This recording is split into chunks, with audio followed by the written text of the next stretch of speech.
A guy who lived about 500 BCE was indirectly responsible for a series of airline crashes from Korea Air in the 80s and 90s. I promise I'm being completely serious when I say this. I know that sounds completely ridiculous, and I can understand if you think it's false, but it's actually not. Let me explain.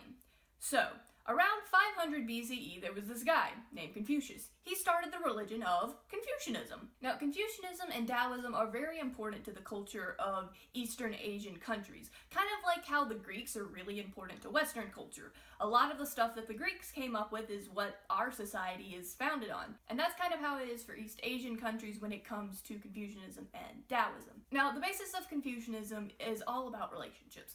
Confucius said that in every relationship that you have, there's going to be a superior and an inferior person, and he laid out a bunch of guidelines to help people try and understand where their position in the relationship is, such as older siblings being superior than younger siblings, or rulers being superior than subjects. And when it comes to the ruler and subject thing, that extended beyond just like, a monarchy. It also talks about like occupation and business and that sort of thing. So for Confucianism, when it came to the superior person, they kind of had a few more rules and responsibilities, but they had a lot more freedom. They were the one that got to make all the choices when it came to whatever the superior person and the inferior person wanted to do. And the inferior person was expected to be totally devoted and obedient to whatever the superior person told them. So you may be wondering, how does this relate to Korea Air? Well, fast forward 2,500 years. Korea Air, also known as Korea Airlines, is going through a few problems, to say the least. Between 1988 and 1998, Korea Air had an airline loss rate 17 times higher than that of United Airlines. Suffice to say, people didn't exactly look on them well. In early 1999, two other airline companies decided that they would suspend their flying partnership with Korea Air. Planes were going down constantly and lives were constantly being lost. So obviously, they tried to figure out what was the problem. It turns out it had a lot to do with their culture. Now, when it comes to flying an airplane, it can get really tiring really fast. People will have to fly a plane for hours and hours at a time, sometimes on really crazy schedules of weeks in a row of having to constantly be flying. It is perfectly understandable, therefore, for the pilot to sometimes make some errors, to not catch some things just because they're tired. Nobody's perfect.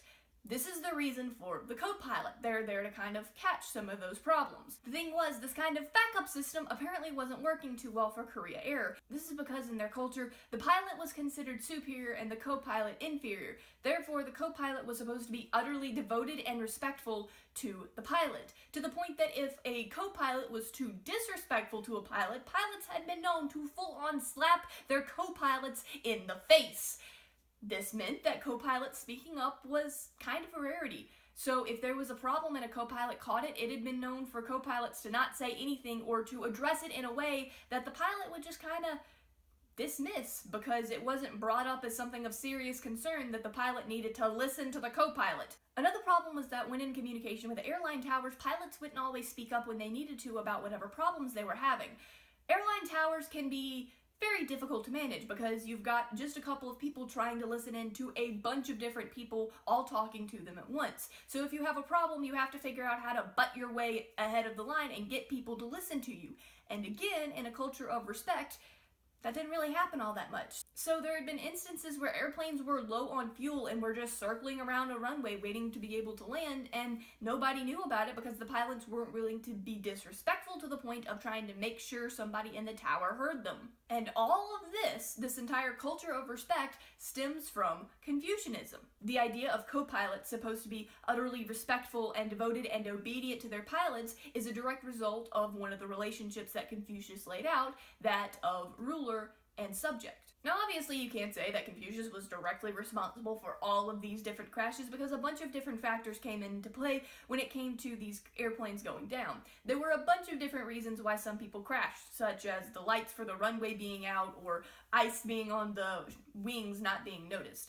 But it can be pretty well said that if it wasn't for Confucius, this culture of utter respect for people who were considered superior to you and this kind of dismissal of people who were inferior to you probably wouldn't have come about. Hi, Maya from the future here. I just wanted to take a moment to point out that in no way am I saying that this culture of having, a superior and an inferior person and the what is developed because of Confucianism, in no way am I trying to suggest that it is somehow inferior or worse than the way that Western culture does things. Believe me, I know that Western culture has its fair share of problems, so please, nobody take this as me saying that the way that they do things over in, say, Korea is somehow worse than the way we do things here in the United States.